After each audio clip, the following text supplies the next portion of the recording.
Good morning. I'd like to go ahead and call this meeting to order. This is the February 16th, 2023 TPA Governing Board meeting. Staff, please call the roll so that we can establish our quorum. At this time, I'm only asking those board members attending in person to respond by saying "here" when I call your name. As a reminder, you can unmute your microphones by pushing the button on the base prior to responding. Alternates, please also state your name if you are attending on behalf of a TPA board representative. Steve Wilson. Yvette Drucker. Here. Andrea O'Rourke for Boca Raton. Here. Angela Cruz. Present. Shelley Petrolia. Joel Flores. Present. Jim Koretsky. Present. Ronaldo Diaz is absent. Joni Brinkman. Here. DeAndre Poole. Present. Sarah Baxter as alternate for Greg Weiss. Marcy Woodward. Here. Maria Sachs is absent. Mac Bernard. Shirley Lanier. Here. Jeff Amara for Fred Pinto as alternate. Here. Michael Napoleon. I'm here. Christy Fox. Here. Joseph Peduzzi. Here. Maria Marino. Here. Chelsea Reed. Here. We do have a quorum, Madam Chair. Okay, wonderful. Thank you so much, Amanda. All right, so we're going to move on to our invocation and pledge of allegiance. And we've asked our Vice Chair, Maria Marino, to please lead us in the invocation. And following that, I'll lead in the pledge.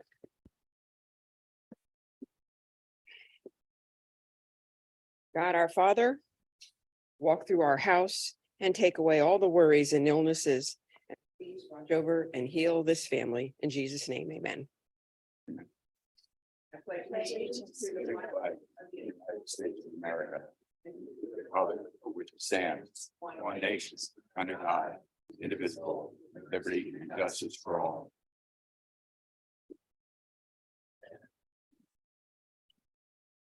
Thank you so much for that. Staff, do we have any modifications to our agenda today? Yes, Madam Chair. We do have one modification. Staff is requesting to add item 1G6J to include the appointment of Boynton Beach CAC Representative Lily Charlotte Landstrom. An updated agenda has been provided to the board. All right, excellent. So I'm seeking a motion to adopt this modified agenda. So moved. All right, so we have Angela Cruz has given us a motion. Is there a second, please? Wonderful. Joel Flores gave us our second. So all in favor? Aye. Any opposed? All right, wonderful. And that's great too, because that means that our Citizens Advisory is almost full. We're just doing, I think we have 2 more vacancies, one in Belle Glade and one in Lake Worth Beach. So hopefully at our next meeting, we'll be able to fill those up as well. We don't have anyone asking to permit to join us remotely. So we're going to move along. And are there any, we don't have any, nobody at all, Amanda, online? Okay, great. All right, so we'll move on to general public comments. Instructions on how to provide public comments are included in the agenda. So staff, have we received any general comments? Not at this time, Madam Chair. Okay, excellent. Thank you.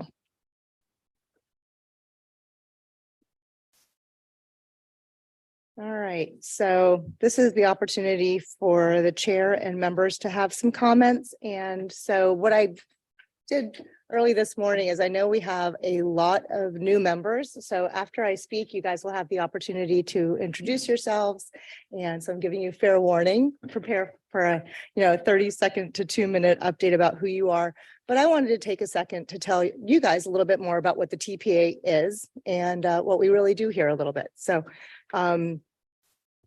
personally, for my history, I began to work with the TPA as a volunteer on the Citizens Advisory back in 2018. In 2020, once I was elected, I did get the honor of joining the board. Back when I was on the Citizens Advisory, I finished up as vice chair. And then here, since I've been elected, I was lucky enough to sit on the board, become vice chair, and now become chair. And even still, there isn't a meeting where I don't learn something. And so that's what I wanted to impart with you guys today. The TPA is a federally mandated organization. You can hear other names for a TPA like MPO or planning agencies for different counties. So this exists to ensure regional cooperation in transportation planning and prioritization of future expenditures of governmental funds for transportation projects and programs based on a continuing, cooperative, and comprehensive planning process. So TPA governing board members, our purpose is to collaborate together as representatives of our individual communities and also to set a unified regional transportation vision based on all of these things. And we're utilizing state and federal funds. Primarily, we're responsible for developing a 25-year long-range transportation plan with a collective vision for our county, as well as a short 5-year plan to ensure that these federal funds support this unified vision. Note, the TPA does not own or operate any facilities or have the authority over transportation facility owners. However, the strength of our agency is that we have a say in how these federal funds and state funds are actually applied and used in our area. So, as board members, this is what we're voting on. We are one traveling public, whether we're coming from Miami-Dade, Broward, or Palm Beach County, with Brightline now extending to Orlando. We have to consider that, and then Tampa one day too. So the decisions you make here today, sure, they're about the folks that you represent, but they're also about our county and beyond. So please realize that. That said, what I would do is encourage all of you, whether you've been on this committee for decades or you've only been on it since this morning, get involved. There are our executive director, I'm sure, will tell you some of the events that are coming up. There are tremendous amount of events. You can go back online. There's a library of information as well. Learn about Complete Streets, learn about Vision Zero, learn about what the TPA stands for, about the planning involved right here, right now. And lastly, if you're on this board, especially if you are not the alternate, if you are the representative, and if you're the alternate, please do an agenda review. We have 21 members of this board. I want you guys to guess how many people did an agenda review ahead. 2. Right here. So please take the time. These votes matter, and it will literally take you 10 to 30 minutes to get an update on the agenda. And there's no way you don't have questions about things that are going on. I know I do. And like I said, I've been at this for a long time and continuing it all the time. So please just take the time to do that so that when you show up here, you're a proper representation of your community. And that is all I would like to say about that. So do we have any other comments before I move on? Because I have a couple folks I do want to introduce. Yeah, go ahead. My vice chair. And just add one more thing. We are a planning organization. We do not issue any permits of any kind.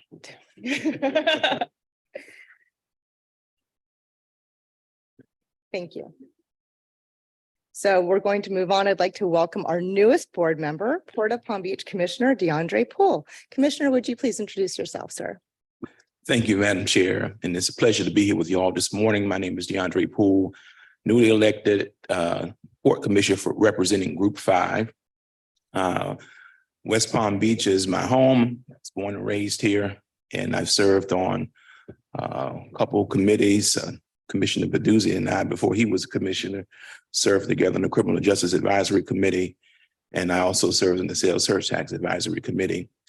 And I'm looking forward to working with all of you. And public service for me has been a calling and hard work and dedication. And also want to acknowledge all of those Suncoast graduates, Suncoast students that, hey, I'm representing you as well, Suncoast and FAU Owls. And professionally, I am a educator for the university where I've been for about 11, 12 years. And so I'm looking forward to serving with all of you. So thank you very much for Thank you. introduction. Go Owls. I have 2 Suncoast grads of my own. Love it. Thank you. Welcome aboard.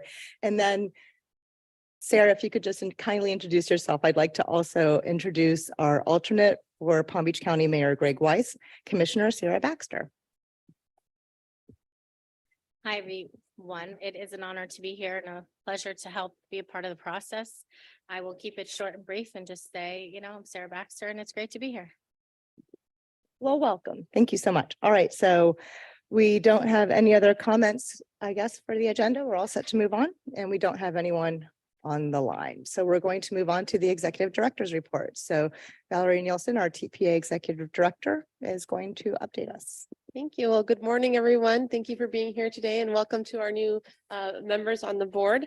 And thank you, Chair, for helping remind everyone and encourage everyone to participate in our role here.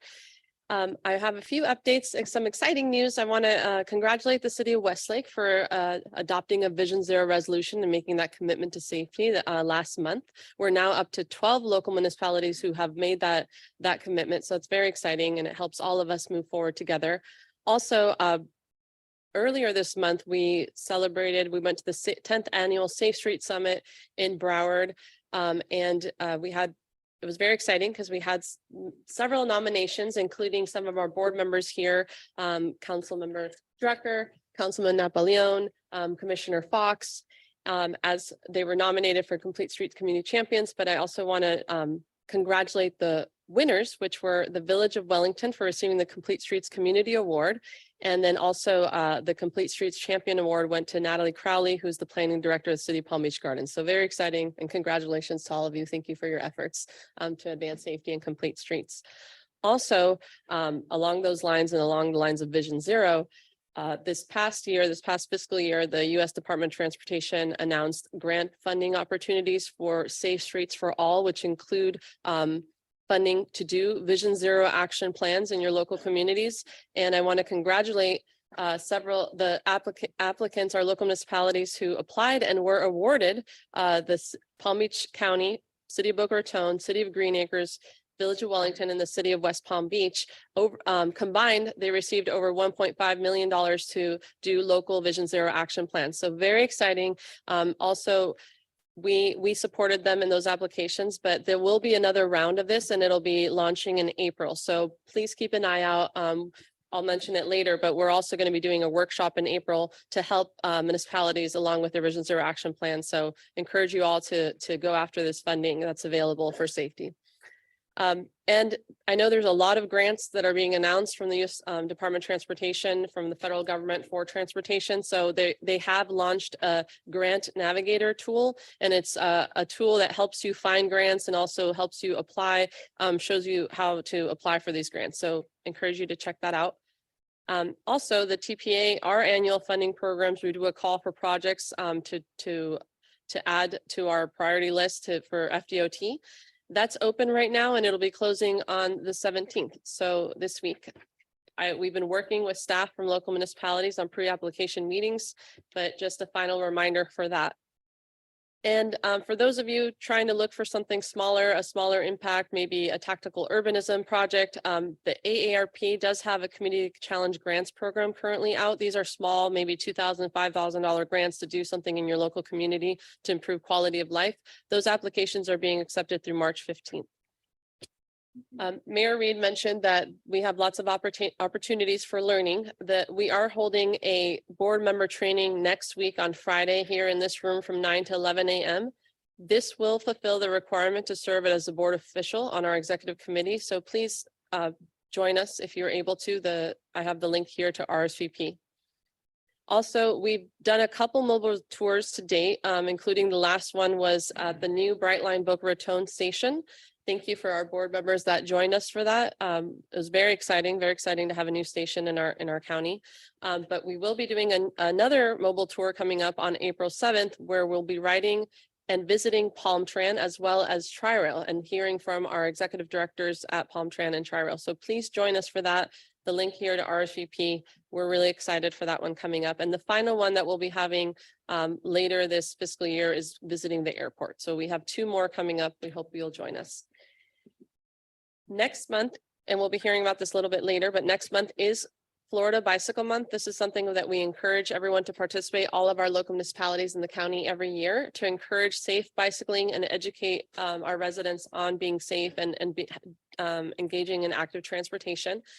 Last year, I believe we had maybe 13 local municipalities and the county adopt proclamations. We're hoping to get to 15, and Valentina, our ped bike coordinator, will be telling us more about that. But we have a sample proclamation.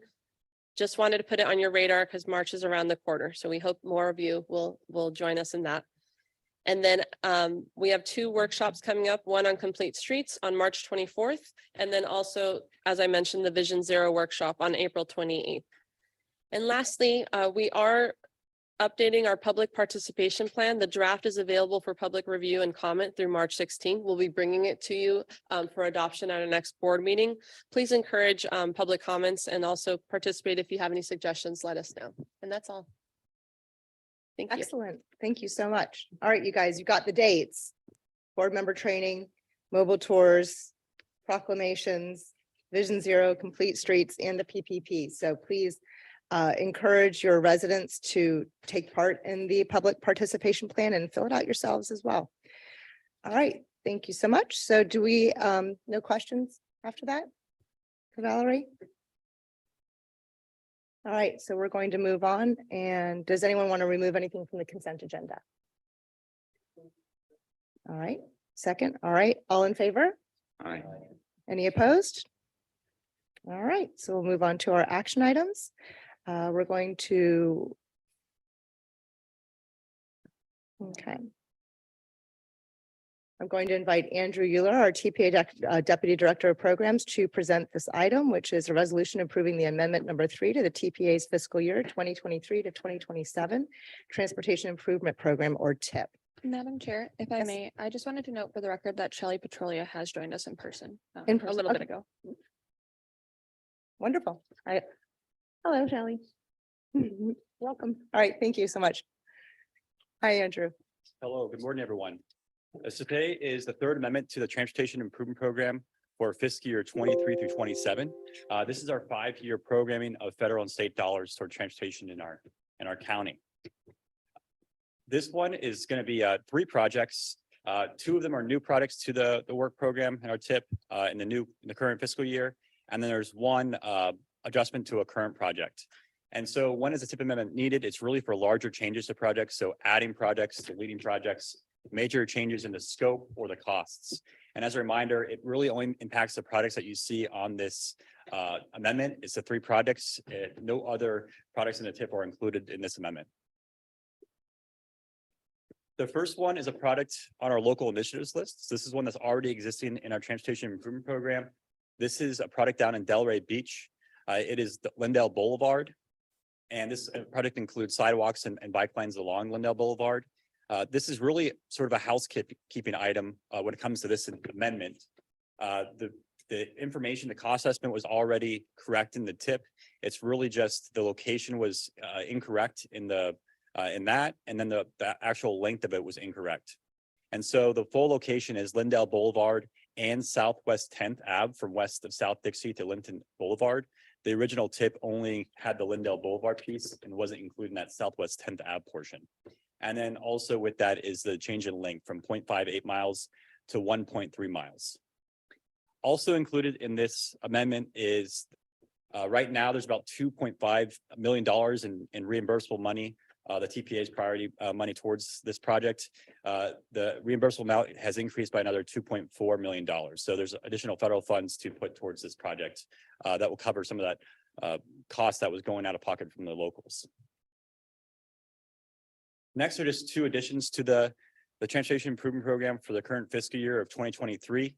The first is statewide rumble strips. So this is an initiative where all the areas throughout the state are going to be having a similar amendment. This is for design funds for rumble strips, and this portion for this amendment is just covering the Broward and Palm Beach design portions. So it's adding $75,000 in design for that. They have a lot of state initiatives. One of the biggest contributing factors for crashes, for fatalities and serious injuries on a roadway system is lane departures. So this is one of those ones that goes towards that. Next is just an addition of 5310 operating assistance funds to Palm Tran. Operating assistance for Palm Tran for 5310 funds from FTA goes towards transportation services to meet the special needs of seniors and individuals with disabilities. So this is their paratransit system. This is adding an additional $50,000 in funds for that. And then it's showing the local match of $50,000. So that is the 3 amendments, and I can take any questions. I don't see any cards up. Are there any public, oh, sorry, real quick, I'm sorry. Are there any public comments? Not at this time, Madam Chair. Any questions at all for anyone? Okay, Jeff, I think your light's on, just so you know. Well, okay, sounds like mostly housekeeping and updates. And so if no questions at all, we'll go for that motion, Vice Chair. Second. All right, so. Do we have, oh, we need a vote call on this one then. Yep. All right, so we're gonna go through, Amanda, if you could, we've got our motion in a second, so if you could do the roll call to vote. Yes, ma'am. Steve Wilson is absent. Yvette Drucker, Yes. Andrea O'Rourke.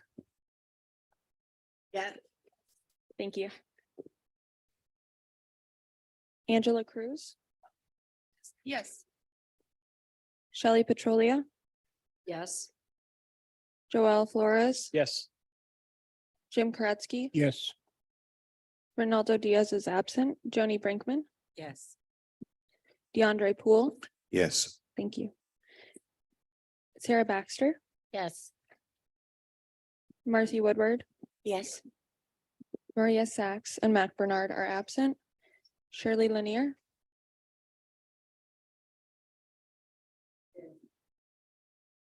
Thank you. Jeff Amara, Yes. Michael Napoleon, Yes. Christy Fox, Yes. Joseph Peduzzi, Yes. Maria Marino, Yes. Chelsea Reed. Yes, so I have 17-0. Vote passes unanimously. Thank you so much. All right, don't go anywhere, Andrew.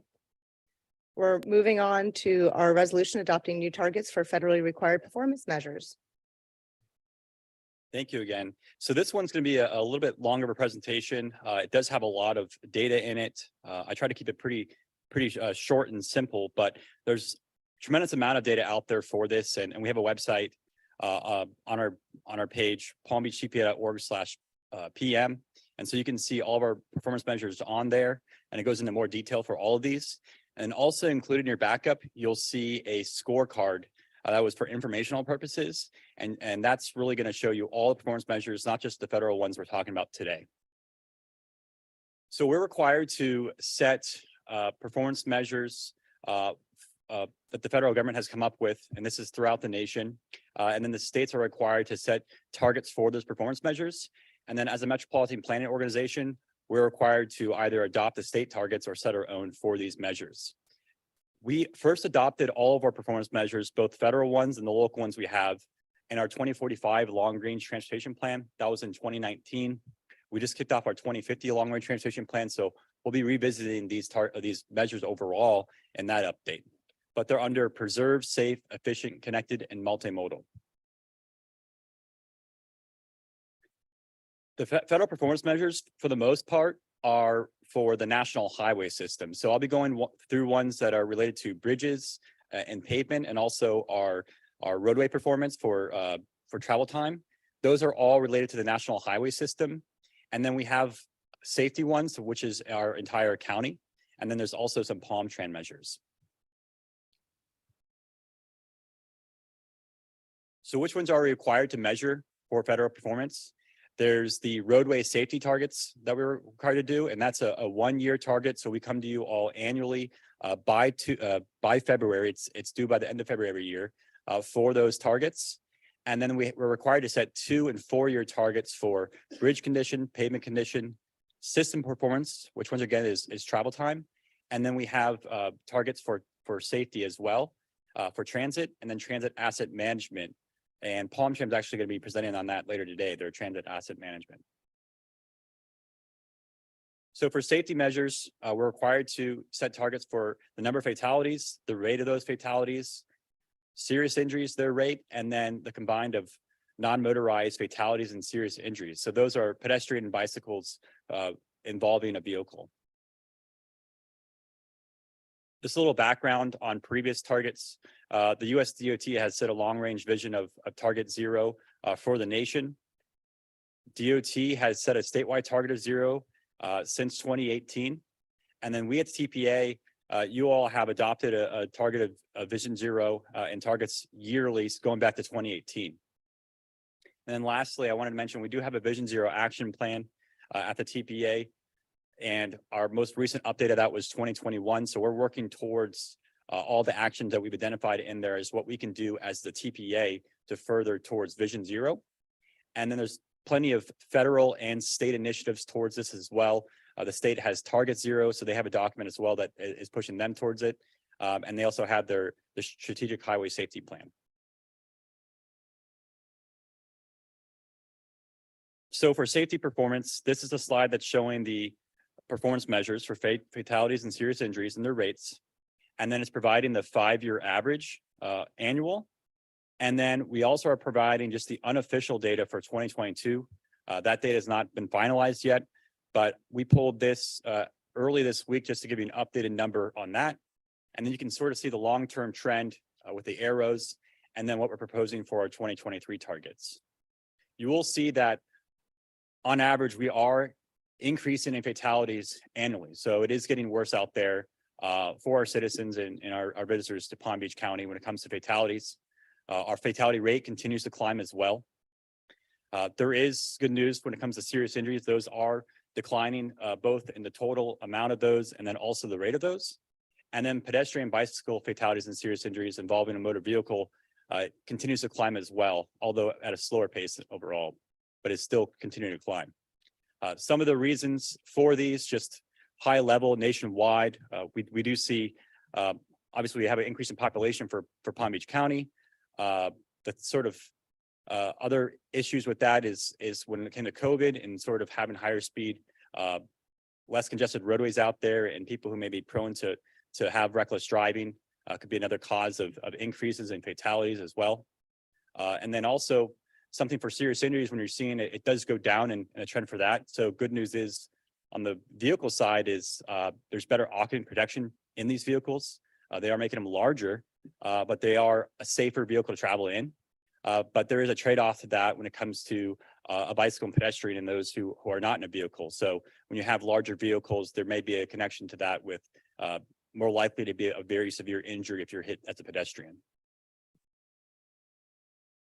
We are once again recommending the target of 0 for all of these for 2023, realizing and staying with the initiative of Vision Zero, that all lives are able to be saved. And we practice this in our day-to-day as staff when it comes to how we plan and prioritize our transportation system. So there are no trade-offs when we're looking and working with our partners when it comes to how we design roadways and what we're planning for. Just a brief update, and I'll move forward to the other measures about what we're doing right now recently. There's Complete Streets promotions. We actually hosting a workshop in March of this year. We also have the Vision Zero workshop coming up for municipalities in April. 12 municipalities within our county have adopted a Vision Zero resolution and on their way to implementing Vision Zero within their communities. We've recently had 4 municipalities in the county receive Safe Streets for All's grants to implement a Vision Zero action plan. And then we continue to do road safety audits and work with our other partners throughout the state and then also in the community when it comes to events and then initiatives towards safety. Moving on to bridge condition. So again, this is for the national highway system. I'm providing a picture here of the one bridge that I'm going to show on the next screen that is in poor condition. And this is the one up in Jupiter, the US one over Loxahatchee River. It's actually under construction now. So this bridge will be complete around 2026, so $122 million project. But I wanted to provide that as an example for you all. And what's measured in bridge condition is high level. It's the deck condition. It's the superstructure, that piece right under the deck, and then the substructure. Performance for bridge condition is both for a good rating, and there's a fair rating, there's a poor rating. We're required to track good condition and poor condition and set targets for those. And so our actual amounts for Palm Beach County in 2022, we had an 82% in good, and then around 1% in poor for deck area. And that 1% is that Loxahatchee River bridge there. The targets that FDOT has set for themselves, the 2- and 4-year targets, are greater than 50% for good condition and less than 10% for poor condition. And our TPA recommended targets are the same for good, and then the stay with a 5% for poor condition. The reason we have a variation there is our last time around during our development of our LRTP and the adoption of these targets initially, we did set a more stringent target when it came to poor condition. realizing that we're already at 1%. So that's why we had that, and we're staying consistent with what we've had adopted previously. Next is pavement condition. It's a complex rating system, but includes multiple factors of roughness, rutting, faulting, cracking. And once again, I just want to point out, these are all national standards that each state has to assess their performance on. So it's the same sort of measure that every state has. When it comes to the pavement condition, AFDOT was a couple of years ago actually had a different measure. So it's a newer measure now when it comes to the federal performance. And so now we're the state's doing that. And that goes into what I'm about to say here on this slide. But pavement condition is measured again on national highway system. It's good and poor condition of our interstate and then our non-interstate NHS. And you can see the 2021 Palm Beach County numbers of around 6% for good, 0 in poor condition, 45% in good for the non-interstate, and then around 1% for poor on the non-interstate NHS. Then you can see the state targets for 2025, and then the TPA's recommendation of their staff to adopt the statewide targets for 2025 as well.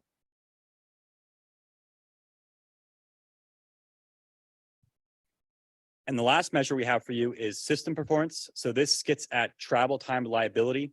And for this one, just a basic sort of understanding of what that means is how reliable is your daily commute. So when you're thinking about different time periods you're traveling on the network, the national highway system, for example, I-95, and you have your daily AM sort of peak travel time, how frequently and reliably are you arriving at the same time every day? And how often does that vary? That's really what this measure is trying to get at. And so the way we're required to provide measures and targets for this is the percent of reliable person miles traveled on the interstate system, the non-interstate NHS, and there's also a measure that's similar for truck travel time, and that's more of a ratio for the interstate. You can see our 2021 actual values. Reliable system for the interstate is 83%, almost 97% for the non-interstate system, and there's a 1.78 ratio for truck travel time. The targets for FDOT for 2025, so a 4-year target of 70, 50, and then a 2 for the ratio. The TPA is also recommending the staff the same targets as FDOT. What you will notice, and this is for the state as well, is that the targets we have are actually a worse condition than our current conditions out there on the system for reliability. And there's a few reasons for that. Obviously, we do have increases in population, so we do expect this to go up a little bit when it comes to reliability to worsen on the system. But on top of that, when it comes back to how we're measuring the reliability, this is a newer measure as well from the federal government. So the data source has changed about 4 years ago. And on top of that, we did have the pandemic. So they really have a little bit of data for tracking their long-term trends. And so FDOT is actually setting the same exact targets they did previously. So the targets you see for 2025 were the same targets they had for 2021. All right, well, that's what I have for you. So I can take any questions. All right, thank you so much. Before we go into that, Amanda, do we have any public comments, or Cassidy, or sorry, staff in general, any public comments on this item? Sorry, no, Madam Chair. No, no worries at all. Okay, so I do see a couple of cards up. I think that Mayor Koretsky had his card up first. Thank you. Just somewhat the same comments I've had in previous years, but I just want to frame. Let's look at the US 1 bridge that's referred to. For those that may not know, the need to replace that bridge snuck up on us. We were in fact. I'm so sorry. Could you speak into your microphone more? We can. Yeah. Thank you. I just want to give some background on that US 1 bridge. The need to replace it actually snuck up on us. I think we must never forget that. We were proceeding with a project to basically make the bridge safer for pedestrians and bicyclists. So they were basically doing them out, and we had a funded project. And then there was a discovery made that the condition of the bridge was in such poor condition that it had to be replaced, and it moved up very quickly. I say that because when we look at the upstream metrics, one would be that it's being maintained properly. And if it's maintained properly, hopefully would never get to the point you had to replace something. That one we did because it, but so I've always been bothered by the fact that in Palm Beach County, the historical maintenance on bridges were above 80%, and we set a target of 50%. Because, and then I realize when I then look at from a state perspective, FDOT, if I'm interpreting it correctly, we're still above 60.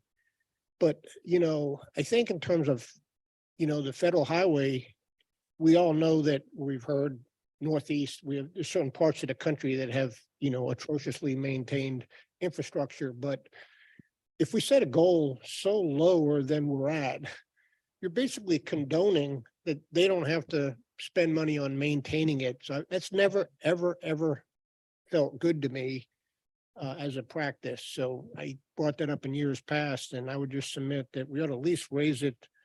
I don't know why. I'd like to get FDOT to answer that. I know not today, but truly answer why they would set that bar lower than actual. Because then that gives the right to legislators and whatever to cut funding. And we're talking about bridges. It's one thing to have potholes in a roadway, but bridges just in my mind conjures up, greater concern. So I have that issue about the target for maintaining bridges in good condition. I think we should recognize in in Palm Beach County that we've been in the 80% plus for a while. And are we okay with allowing it to degrade? If so, then you'll vote for the 50% that's in there. If not, you'll consider changing it. And secondly, I would ask that, in the backup, there was in the performance measures, and I just wonder if this was a typo. I don't recall this, but back in 2018, interstate pavement in good condition was down to 23.2%. It almost seems like it'd be a typo, because I just wonder how it ever, I just don't recollect it degrading that much. I would think that's a countywide metric, but if staff could, I don't think you may not be able to answer that here, but I'm just kind of curious about that because I look at, performance measures drives behaviors. And so I really do look at, I'm always uncomfortable, both in my day job profession and as an elected official in the town, to set a target that's so far below what you're at now. So anyway, I raised those concerns.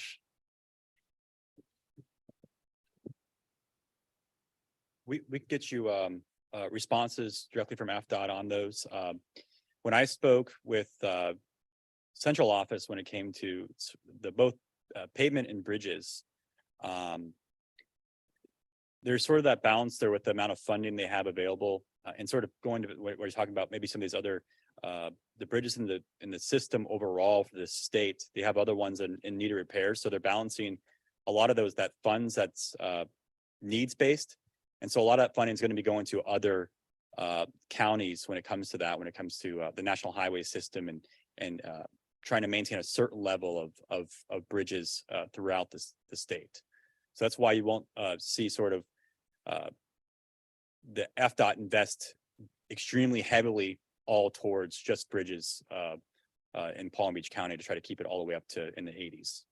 And then there's additional information we can provide to you when it comes to the methodology of that and the conditions of the bridges. So even though you see, you see good condition, but there's also a fair condition and then there's poor condition, and it goes from, I think, 9 to 1. And so it's they are checking those bridges periodically, and when it starts to deteriorate, that's when they schedule it for repairs. But we can provide more information in detail about how it's calculated and then their schedule of looking at when they go out to grade the bridges. All right. Thank you, Mayor Kresge. Thank you, Andrew. Next up, we have Vice Chair Marino, please. Andrew, could you pull up the slide, the fatality injury slide? Or could someone pull that slide up? You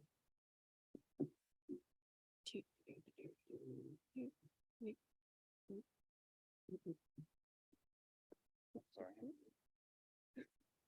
You'll get there. There you go. That one right there. Oh, go back. Go forward. One. Sorry. There we go. While I realize this slide is going to be updated again next year, correct? Is it going to be updated again next year with using 2022 versus 2023, actually 2 years from now? Correct. The data is not finalized for the previous year until around October. Okay. Yep. There might be a suggestion. You're giving numbers here, but you're not giving percentages, because when you think of the amount of people on the roads in 2022 versus in 2020 and 2021, a little different. COVID, makes an impact. People, it was really interesting driving and not seeing cars on the turnpike. But I think a percentage, because of the amount of growth in our county, the amount of new cars in our county, the amount of new drivers in our county, it might be interesting to do this as a percentage versus as just a flat out number. Is that possible?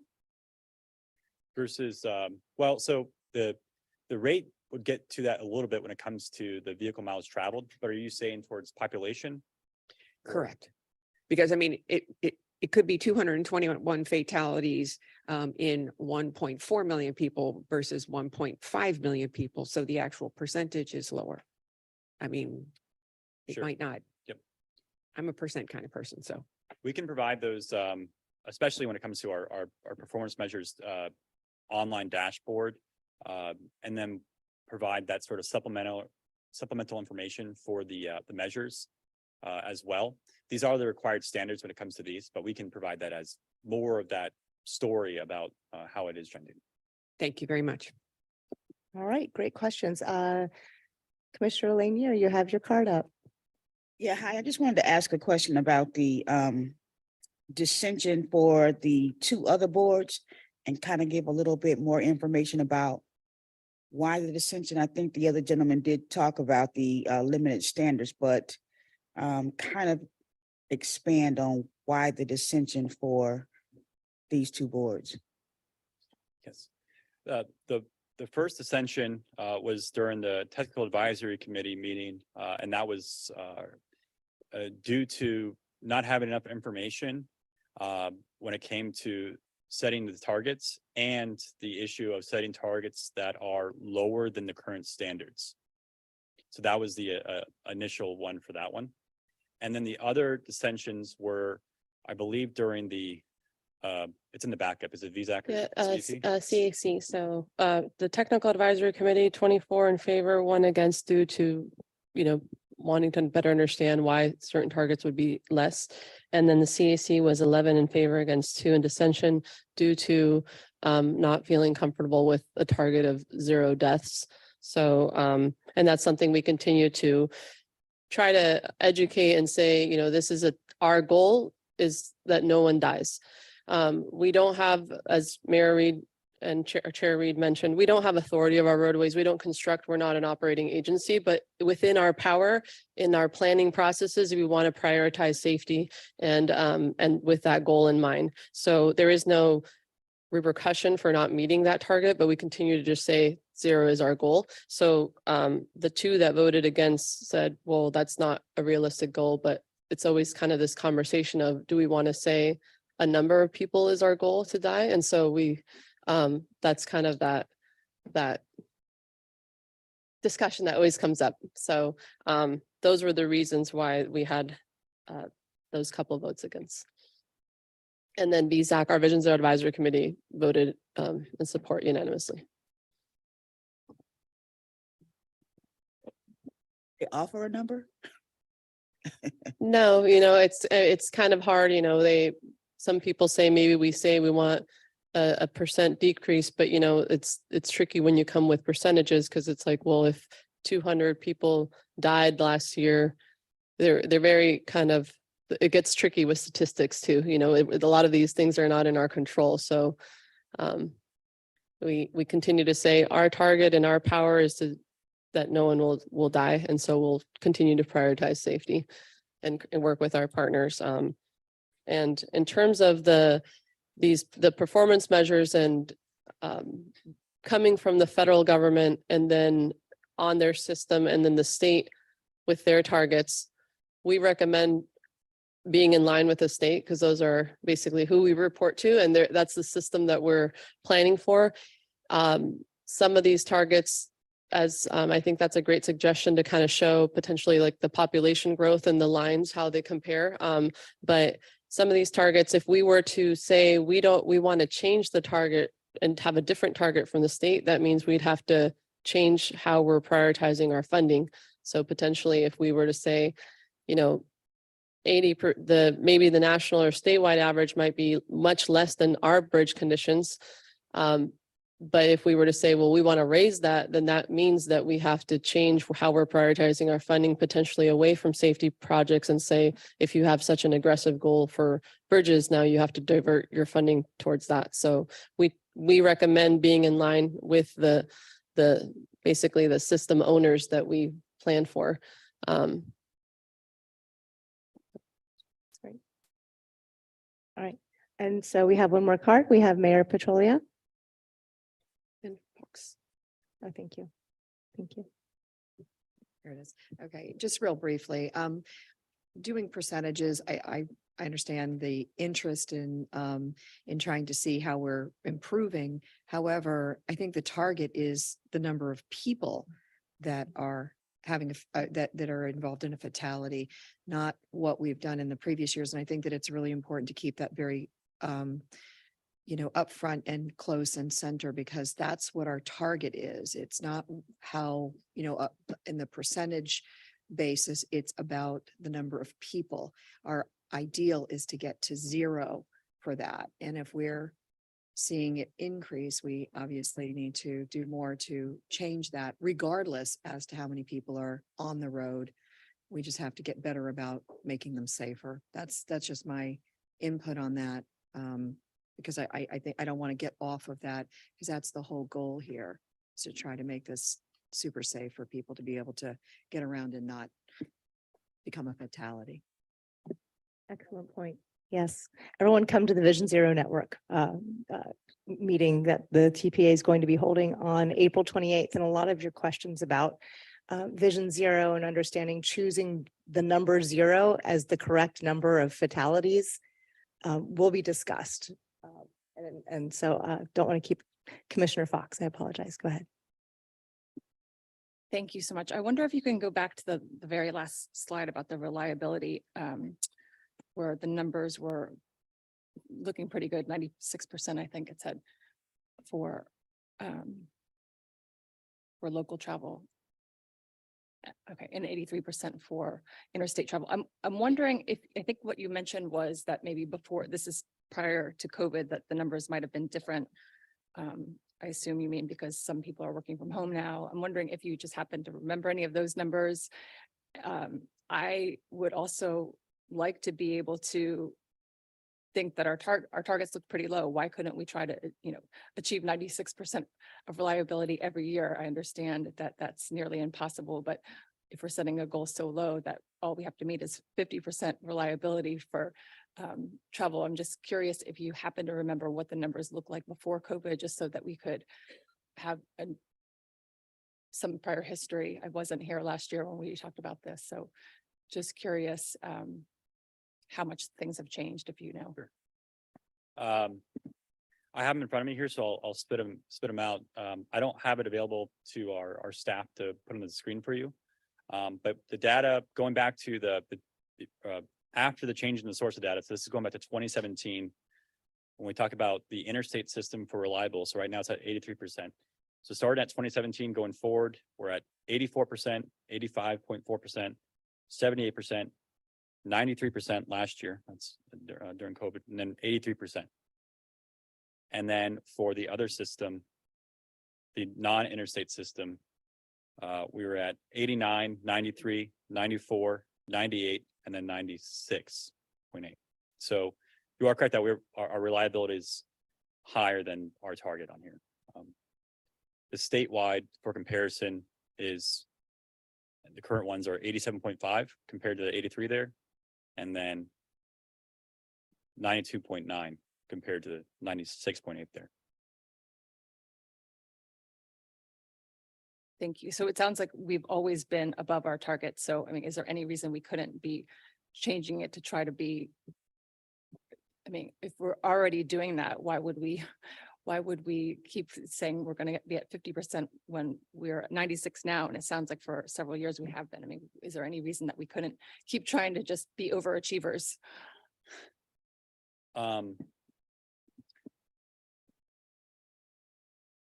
Good question. I think part of it goes back to how we're investing in the system. And then where the money can go, right? And what's realistic into the future. We are investing heavily in the state is when it comes to reliability. I don't really have an answer for you when it comes to, should we set a higher target? You know, we're still recommending the statewide targets. But, you know, we are investing heavily in how we're approaching this. So, you know, it could potentially stay up there in the coming years with that level of reliability. But I have to get more.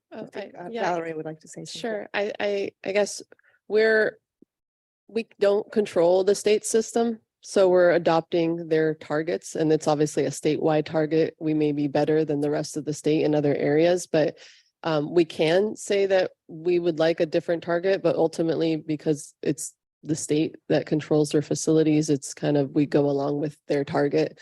We don't really have control over it other than what we're prioritizing funding, which obviously reliability, safety, all of these are things that are important to us. But the state, and we also realize that we are growing in population and there's constraints with that. So there's challenges, but I don't know I know we have FDOT here, if they would like to chime in further on that, but I'm not sure. I'm looking at John Crane, if you'd like to provide further insight on the state's targets. Okay.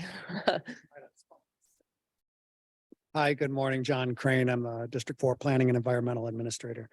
So I don't have the answer for today, but I will commit to bringing back to you our methodology on why we establish the target at what we do. Reliability is kind of a new measure. It's emerging. And I think rather than set a super high goal and fail, I think we're going in the opposite direction. Let's set a goal that we have now. We're starting to collect the data. And as we are able to understand whether reliability is a good measure, right? We're saying it is. Maybe that's not what you all want as a policy, but it's now a federal requirement. So that's the direction they want us to move. If I get to work at the same time every day, even if I'm leaving an hour early, that's good. You can plan on it. So that's kind of what they're thinking. And then that allows us to spread our funding around to the various resources. You know, maybe it's more important now to invest in transit and other modes, because the automobile, we know it's congested. New York City, you know, I have to leave at a certain time. I'm going to be stuck in stop and go traffic. Let's put our money somewhere else. So I think that's part of why we've established it that way. But we will get you an accurate answer from our central office as to why we've established 50% and what our long-term goal is for that. Thank you, Mr. Crane, for that. So let's see, we had two more cards. Mayor Flores. Yes, I guess my question is, what's the implication if we raise these targets and we don't meet them? I think I heard Ms. Nielsen alluded to that a little bit, that we may have to change the priorities here. But anything beyond that, if we, for example, on that last one that we saw, I think it was 83.60 where we were at. However, the state target was 70. What happened if we move that to 80, going along with what Commissioner Fox said and Mayor Koretsky alluded to earlier? But what happens if we come in at 79? What's the implication of not meeting that target? So the Federal Highway Administration is looking at the state's targets and if they're meeting their targets. And so if the state's not meeting their targets, there's actions that occur. And it varies by a performance measure. For the ones when it comes to reliability, what they would have to do is provide documentation to actions that is going to do to achieve the targets. And then if they don't meet their truck reliability measure, they have to provide additional freight analysis and documentation. And then it's sort of the same for the other measures, bridge and pavement same thing, they have to document more about how they're going to meet their targets. And for safety, it actually is how they invest their funds. So if they're not meeting their safety targets, they're required to use particular federal funds that they're already receiving towards more safety. I must say, though, overall, I think that's where that's really all they're really doing is the documentation. So FDOT's already investing heavily in the reliability of the transportation system, right? So they're already spending over $1 billion in our county to widen Turnpike and 95, multiple interchange projects. So it wouldn't have a major funding implication for the state on how they're already investing. And so, and just to follow up with that, they don't really hit us on the target if and not meeting it. So if we set a target that's different than the state, we have to go through that same process of identifying how we're going to achieve the new target as opposed to the state's target. So I heard what the gentleman from FDOT said about setting standards lower or goals lower so that we're able to achieve them. Imagine if we did that in the school system, that we lowered the standards so that everybody could just pass. I would be in favor of increasing some of these targets just because I think we should always aim higher or try to achieve more. I understand there is some implications, and that's why I wanted to ask the question. But I would be in favor of revisiting some of these targets. All right, so we're going to move on. We're going to go to Commissioner Peduzzi, Commissioner Woodward, and then to Vice Mayor Cruz. So Thank you. At this point, I'm in agreement also with Mayor Flores, Commissioner Fox, and Mayor Koretsky. But for clarification, do we have any idea how other MPOs across the state are handling this issue? Are they simply adopting the standard and not having any further discussion about it? Or are they having a similar discussion as this, or have they even gotten to that point yet? My understanding, and again, you might ask, why are we bringing this to you to adopt if it's really the state's targets? But in general, the MPOs align with the states because it's their system. And as Andrew mentioned, if we go and do some other target for their system, then if it's not met, we have to provide all the justifications why it's not met. But however, it's really like in their control, the system. So we're kind of just endorsing the state that's setting targets based on what they know and what they predict. As John from FDOT mentioned, the reliability metric is kind of a new metric that's come up. So they're still collecting data and trying to see, is this a good target? So in short, we recommend, as other MPOs, being in line with the state, with the state targets. It just creates like a ripple effect if we are not in line with them in terms of like redirecting our funding. Like if we say, well, we want a different bridge measure, that means we have to take away from other projects we've already prioritized for our local communities and say, well, bridges are more important, so we need to direct everything towards that. So it's kind of it's a tricky thing. Follow up. I hear you and I understand that, but we're already exceeding those targets. And I think that by setting those targets, as Mayor Flores mentioned, just with this analogy with the schools, something doesn't sit right with me with adopting standards that are significantly lower than we have now when we're talking about safety. And who knows, I guess we don't really necessarily know how the other MPOs have handled this particular situation because we haven't voted on it yet. Maybe they haven't either. But it sounds like the ramifications are not that significant if we were to adopt a higher standard. Thank you. all right, Commissioner Woodward, please. Hi, sorry. My question, I guess, is about the standard we're looking to adopt with reliability.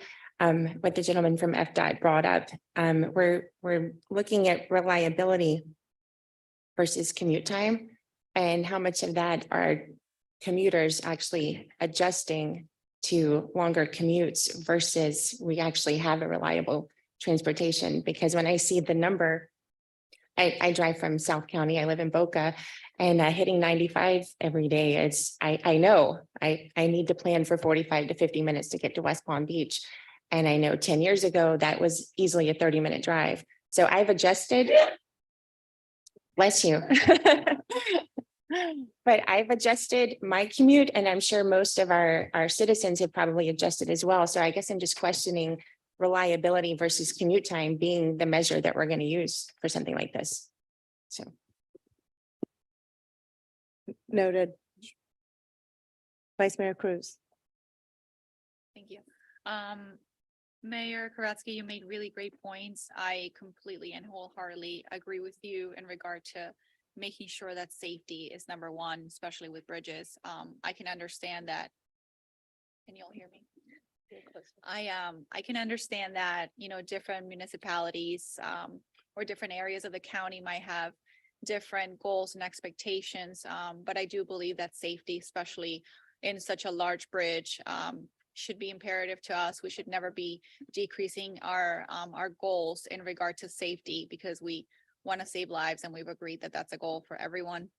I wrote a few notes here, but you know, thinking about Boynton Beach and how we're not, you know, we don't have a bright line station. We're not, for example, Boca, we're not West Palm.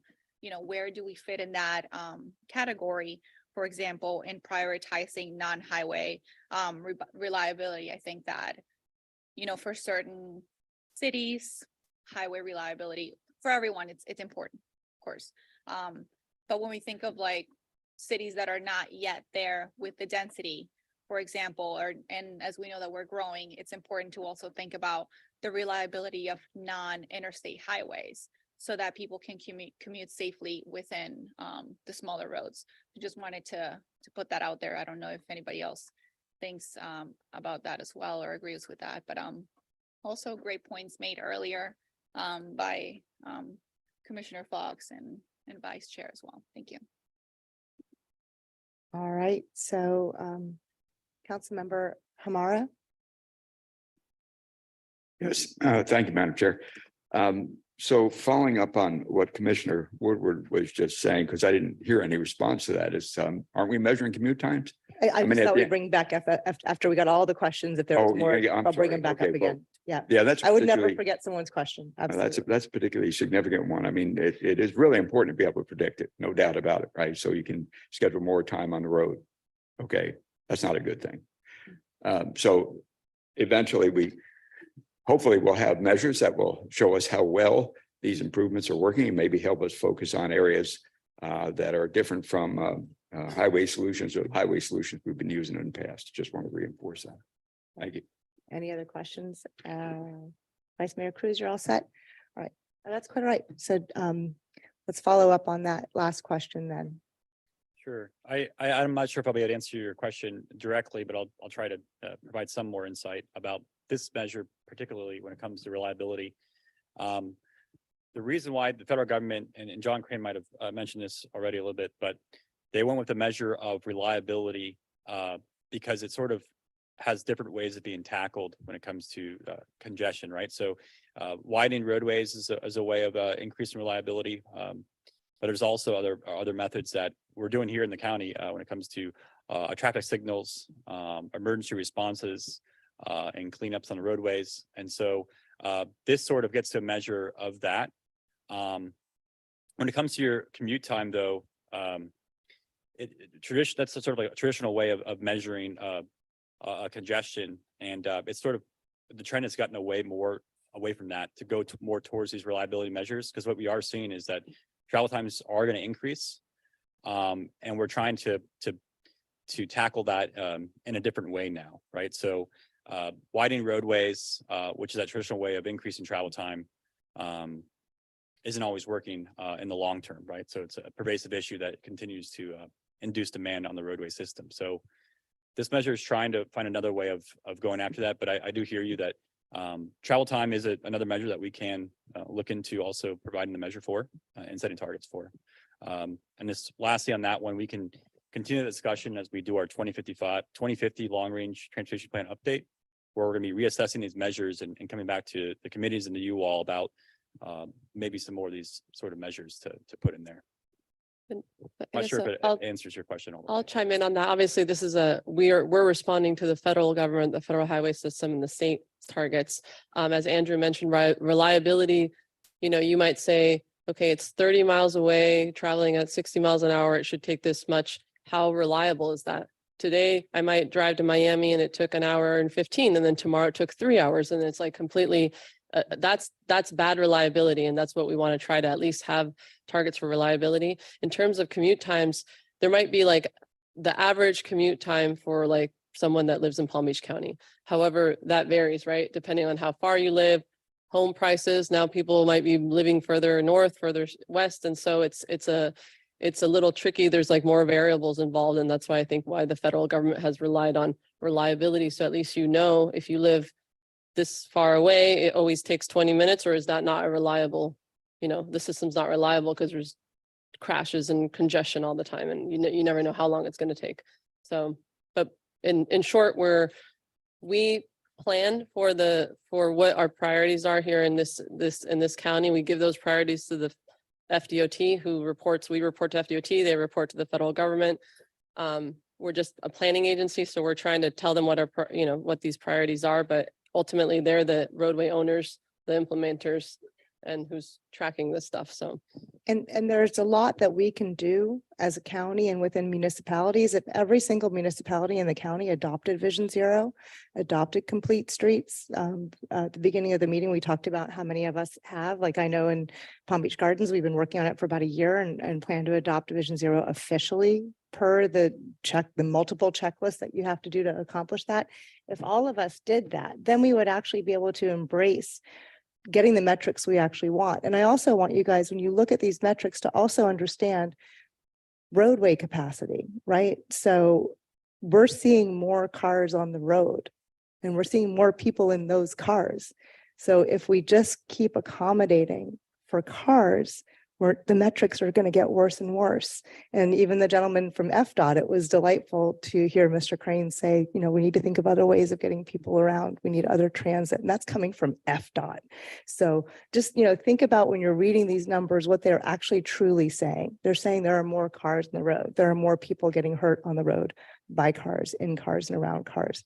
So, the last thing I would want to say is we are in the process of starting our LRTP. That is really the opportunity to decide put your money where your mouth is, right? That's where we decide our funding as municipalities and a county, what we want to do to keep our roadway users, pedestrians, and cyclists safe. So adopting this today, if it goes through, it's a federally required performance measure that the state has already adopted. So I understand the concern, like we want to do better. Absolutely. We will have the opportunity to do that with our LRTP and where we're going to put our funding, and by adopting Vision Zero and by adopting complete streets. So if this did pass today, it doesn't mean we're saying that this is how we want to do it. We can still do it our way. Does that make sense? Yeah. Okay. I think those are, if I may jump in, those are great points. We are kicking off our long range transportation plan that's updated every 5 years. And that's the opportunity to really update our performance measures, our targets as part of that process. Today, we are required by the state and the federal government to submit adopted or endorse their adopted targets, adopt these targets that we have to do every year.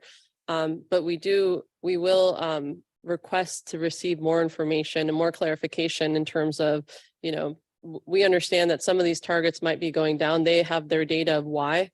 They may be saying, we expect more cars to be on the road. We expect this to be much worse. And so we're trying to maintain or this is better than what we expect as a target. But we can look into and provide further clarification on those reasons. All right. We have Councilmember Hamara and then Commissioner Peduzzi. So just one quick follow-up. We're all on the same page on this. I know, looking at alternative to cars and additional lanes and that kind of stuff. But one of the things I've learned in watching performance measures set at federal level especially is be careful what you measure. Because what you're going to get is what we're talking about right now. So we're talking to reliability. Why? Because the people that provide us funding are talking about reliability. the reassurance, LRTP is a mechanism for us to deal with the bigger picture, other things, but we got to deal with the reality of our relationship here. We just don't want to get caught up, and I'm pretty sure we won't, in focusing disproportionately on a new measure. And my God, there are no shortage of performance measures, and find ourselves getting off track. But that was a point. I understand what we're saying, and I think we're heading in a good direction. Thank you. Thank you, sir. All right, Commissioner Patuzzi. Thank you. I understand that it is a requirement that we set these standards and that we intend on voting on that today. What would the course of action be, though, if it failed? Would we have the opportunity to reset standards for our county and vote on that? And I think we've already discussed what the ramifications are. I don't think they're that extreme. But what would the process be if we voted against this today? For that one, the way we get measured for that would be FHWA and FTA would bring it up to us as the MPO about like a corrective course of action. So we didn't, meet these targets in time. We didn't adopt targets in time for that. So they'd have some corrective course for us. Yeah, so we have to, it's like they've asked all the MPOs, you need to adopt, like the state's adopted. Now you need to adopt, endorse theirs or come up with your own. And you need to submit that by February 27th. If For you don't, safety. then yeah, for safety, but you have to do this every year. And if you don't, then basically you're in trouble. So we have to adopt these. But we're bringing it to you as a action item in the past, and as other NPOs, we normally align with the state because they're our funders and it's their system. But if you have the option to say, I move to change a certain target, and that's what we're gonna submit whatever is adopted, So. Thank you. So if I understand correctly, we'll vote on this, see what the outcome is, and then we would have an opportunity to make an amendment to it and re-vote on it today because we have a deadline coming up. Yeah, we have a deadline. We do this every year.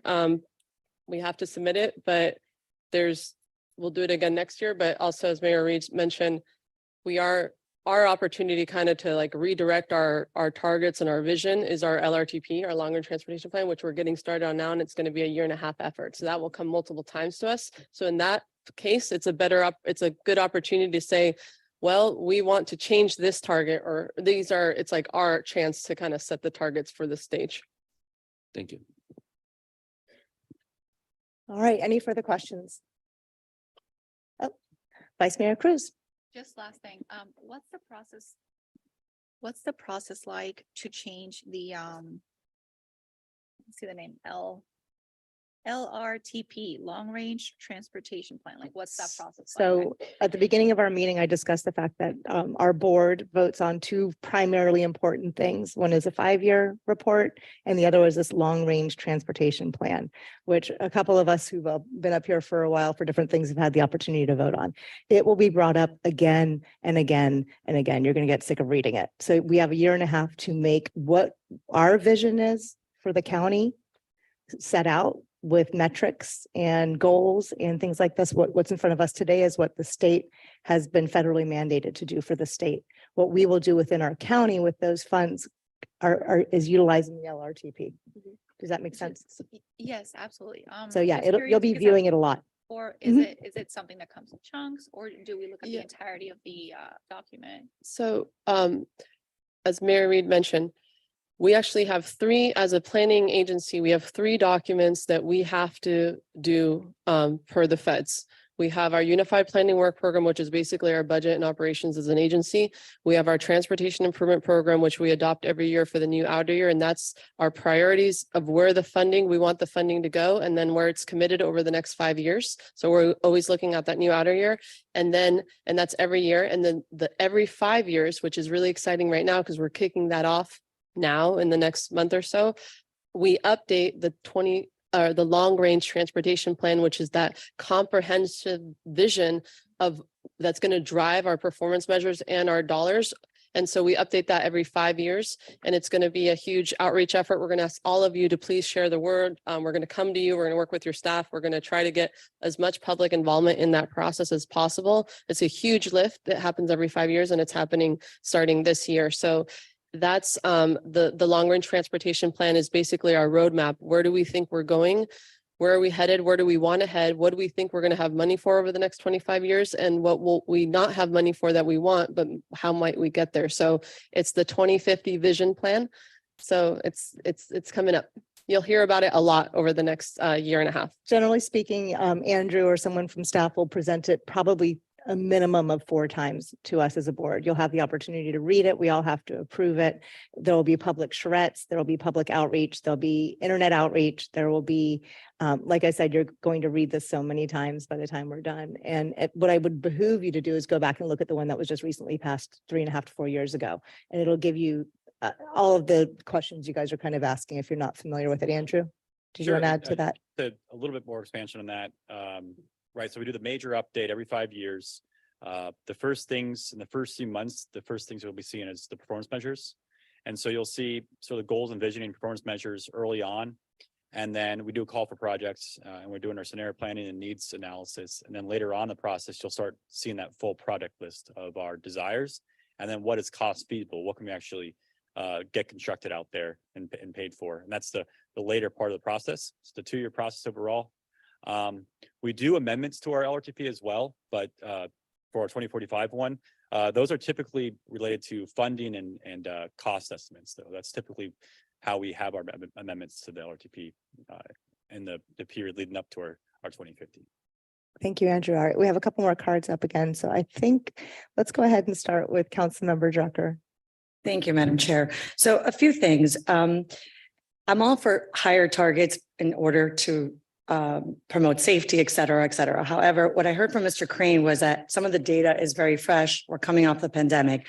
And what I don't have a good control or we don't know is what ramifications would happen if we made these changes. So for me, I'm about data.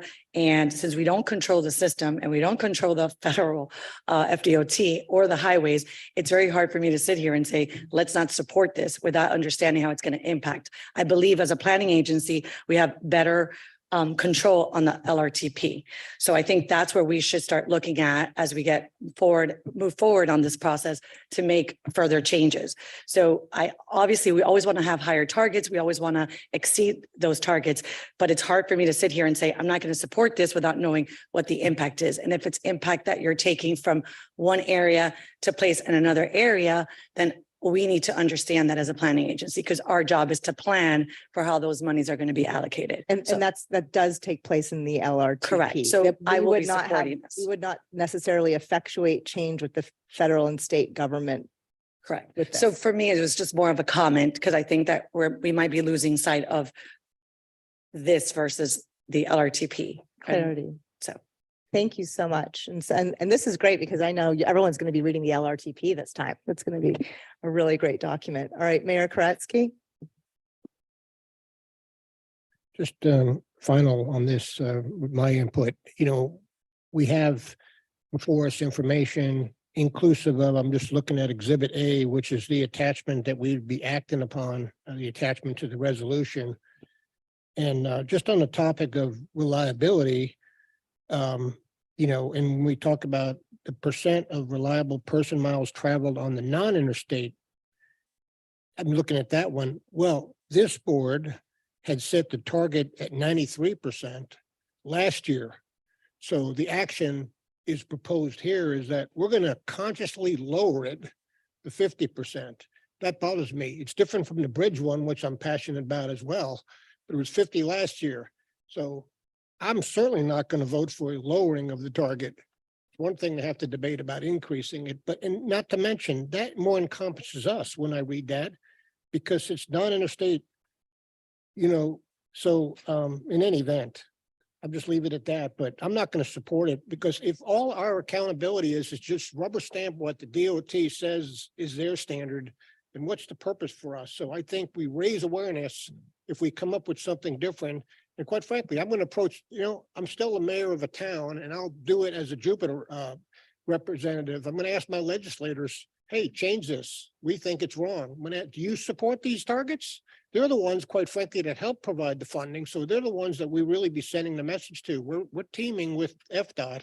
But if we do nothing more than what they have to do is just accept the funding they get, I don't think we're doing our role. So I'm not going to be supportive of what's being proposed.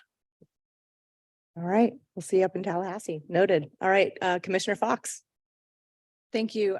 We've talked a lot about the LRTP and the performance measures that we'll be talking about for that, but I'm wondering, so will we be adopting different performance measures than we're voting on today? Or, I mean, they'll be the same performance measures, but we're just saying as a board, we're going to adopt potentially this today because we have to, but we might come up with our own targets locally, which are going to be different targets than the ones we're voting on. So we're basically having two different measures. Is that correct? We would For the same thing? prioritize our funding to reflect what we would want out of our metrics. So let's just pretend there's a bridge and then there's a road that people want a bike lane and a sidewalk. So we will prioritize the funds that are given to us based on what this board votes on to go towards the bridge or to go towards, I'm just giving a hypothetical, or to go towards the road with sidewalks. That's what we do. And that's what the long range transportation plan accomplishes. It has the board votes to decide where the money that, so let's just say we have $10 that comes in, we decide where that $10 will go. And it can take 2 to 20 years or even longer, it seems these days, for a project like that to happen. But that is what we have the opportunity to do. And yes, we would be setting our own metrics. That's a good analogy. It's kind of, where do you want the dollars to go? Like, if you want increase in transit ridership, then you should try to prioritize some of the money for that. Do you want to increase in this? And so I don't know, Andrew, if you want to chime in on the LRTP performance measures and how it's different or similar to these. Sure, you will be required to set targets for the ones shown today, right? So those measures are going to be shown to an LRTP, and all MPOs throughout the country are required to set targets for those. The other local measures we have that are inclusive in the scorecard there, those are the ones that we can change out and put different ones in or whatever. But you will be required to set targets for the ones shown today. All right, I try to, as chair, I try to always ask my questions last. I see, are you touching your card or, okay. All right, so my question is, oh, I'm so sorry, Mayor Flores, I'll ask my question real quick if that's okay. What Mayor Koretsky has mentioned is valid. And we all feel the thumb of the state and federal government on us, whether it's home rule or making our own decisions as a community, as a county, and as municipalities. What can we do? What would the TPA in general recommend that elected officials do? Not necessarily the governing body, but the 39 different municipalities in the one county. Would we be able to have a letter that says, these were recently adopted by the TPA. However, we find these standards abysmal and hope that, what could we do on another level beyond whether or not this is accepted today? Good. I was gonna say good timing on, we're actually undergoing our federal certification review coming up here as well. And so that's the chance for FHW and FTA to come down. And this is one of the things we can discuss with them there. Also with DOT, our state certifications. And I think a letter is appropriate, or some type of resolution that reflects the issues we talked about today. And then we as staff can push on that, both from the federal side and the state side. And then also with our other MPOs in the state. So there's an opportunity to have some power, to have some voice in this beyond what we'll be able to do within our county if we did that, or we'd be heard. Yeah, I mean, if anything, I think that, and Andrew, I don't know if you mentioned this, the reason that some of these targets change is because FDOT is getting more data, and they're realizing there was some, they have more technologies now to measure some of this stuff, and the data has changed in a sense. So to Mayor Koretsky's comment, why did this go down? And it's reflective of their new data that they've now incorporated into their analysis, correct? So I would say that, sure, the board, we can, send a letter, we can push as staff to the state. I think it would be beneficial to have someone from FDOT present to us in more depth their, you know, their rationale for these new targets, whether it is new data, it's a new measure that's being incorporated, they're still trying to figure it out. You know, I understand it's a little different, the school analogy, in the sense of, you know, when you're comparing potentially like reliability with grades. We know that a lot of people are moving here. We know that the congestion is getting worse, and that plays into the factor of how well do we expect people to be able to have a reliable commute time. So the conditions are changing versus, you know, students are going to school and we want them to continue to get better grades and better grades. Here we have an external factor that's like worsening the conditions of reliability and congestion. But I guess to sum that up, I would say that it would be beneficial to have FDOT. We can request FDOT to provide a better explanation and better rationale to, you know, what's changed. Why did these targets, why are they shooting for different things? So. All right. So I have a couple more cards. We've got Mayor Flores and then Commissioner Paduzzi. Yeah, first of all, I'm enjoying the conversation. I think it matters, and I hear the passion and the people that are on the fellow board members that are speaking. My question is, when did the state adopt? And I understand that it had to go through a few other committees before it came to us. But unfortunately, we have, if we wanted to have more conversation about this, it feels like we only have about 10 days to finalize this. So we're against the clock. So my question is, what was the timeline from when the state adopted their targets to when it got to us to discuss as a board? Yes, the readoption of state targets, I think it varied for each measure, but it was around probably October of last year, November. Okay. And then it was presented to the, Get the targets, all the MPOs get it, and then we are required to then set our targets. And We have then it goes- 180 days from when they set their targets to set our own. So at most, it was whatever that time frame is, so. and our last meeting was December, and then you presented it to the Citizens Advisory, the VSAC and the TAC as well before it comes to the board. Correct. Correct. Okay. Correct. Yeah, so I guess for a memo to staff, or perhaps we can bring this maybe earlier so that there could be a meeting between when it has to be adopted. So that way, if there is discussion as we're having today, and we want to make adjustments, we have time to do so. So I know that we weren't here in January, but I think if these situations come up where we want to have more discussion and we want to take our time, then we can do so in a timely fashion, and we're not up against that. Adeline, just a recommendation. Thank you. And just for clarity, transparency, the safety one is the one that's due by the end of February. The other ones, we want to do it all in bulk here, but they might have another month or two to finally get them in. Commissioner Paduzzi. Thank you. I'm still struggling with this because while we can send letters, and I can appreciate that we can send letters or memos or, you know, tell them how we think about it, our strongest response is to vote against it. And that's what I'm struggling with. I hear that it's going to be simpler if we just vote for this thing because it is a requirement, and we may have to jump through some other hoops if we don't. I still struggle with that if we talk a lot about optics in West Palm Beach, there's a lot of things that don't look right. Sometimes they aren't right.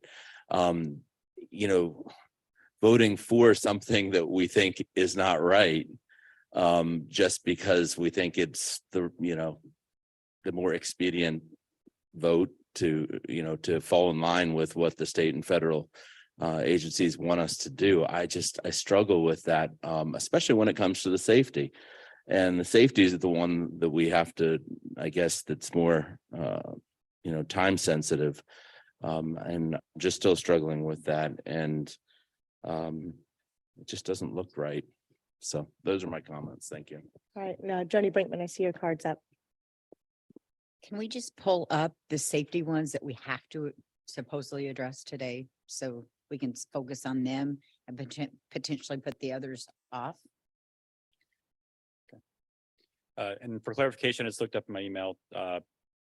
The other targets for bridge, pavement, and system performance are due no later than June 14th. Oh, we got plenty of time. Safety is February 27th. Okay.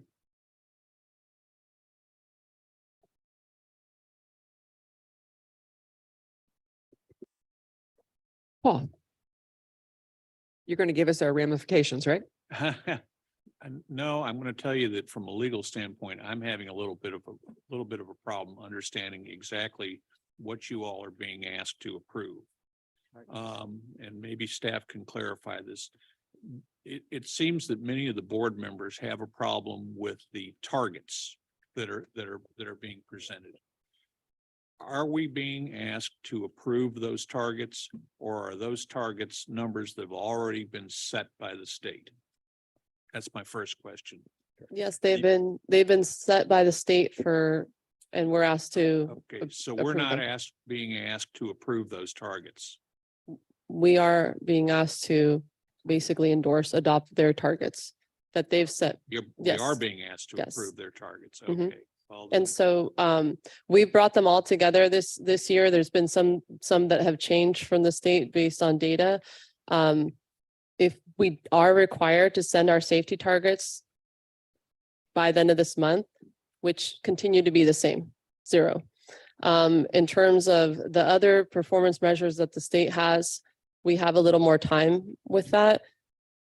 We could, ask FDOT to come and provide more clarification on why they adopted what they adopted. And then potentially the board someone might make a motion and say, well, we don't like that number, we want X number. And then that's our, we don't align with them in that way. So those are options that the board has, but we as a body need to send them at least the safety targets. Normally, in the past, the board has aligned with the state and we brought this all together. So that's why we're doing it this way again this year.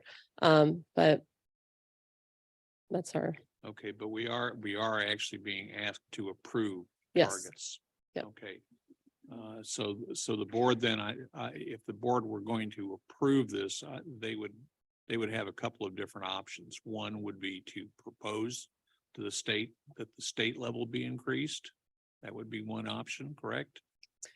yeah, I think that, And then a second option would be to actually propose a higher target, correct? yes, the board can propose whatever they wish. I'm just, from a legal standpoint, I'm not taking a position on this. I'm just trying to figure out what Mhm. the effect is so that everybody here is clear on what the effect of the vote is and, what some of the options are. I would, You've go got ahead. another option, which is Sure. just to disapprove the whole thing. yes, I think the options are approve the state adopted targets as a whole. 2, separate the targets and say we would like to approve the safety ones, which is the target is 0 today, and bring back the other ones later and ask FDOT to provide more information, more clarification, because the deadline for that is in June, so we have more time for that. And number 3 is just say no to everything, and then we're in trouble because we didn't adopt in time for the safety targets. I think those are the options that I can think of on the table, correct? Yep, that sounds. And the penalty if we don't accept would be what? It would be a finding in our federal certification. We'd have to, provide documentation. And it's just, you didn't meet your target in time. And then in terms of the ramifications, which, maybe it's something we can have a presentation about at a future meeting if we push the other targets for adoption, is, as Andrew and John touched on, is if we're not in line with the state on their targets, then we have to do something about how we prioritized our work program to, Right. yeah. So let's indulge the possibility of approving the safety performance because of the Vision Zero being something that most of us are aiming for, right? And then I'm looking for a motion. All right, if that's okay, Paul.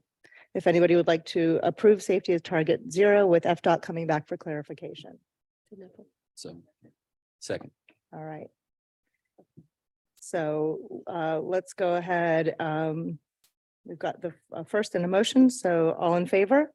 Aye. Any opposed? Motion passes. Thank you. All right, that's our last voting item, but we have a lot of really important presentations coming up. So we're going to move on to our information item, which is Atlantic Avenue from the Turnpike to Jog Road Project Design Update. Andrew, stay right where you are. You've been there for a while. Just stick it around. Okay. Oh, no, I think that was the first. Yeah, it doesn't say that. Yeah. Thank you, everyone. So this next one is an update on some major TPA priority projects down in the Delray area. It's Atlantic Avenue. So these are two major projects that are in our LRTP. One of them's already all the way programmed in our TIP, and the other one is partially programmed in our TIP.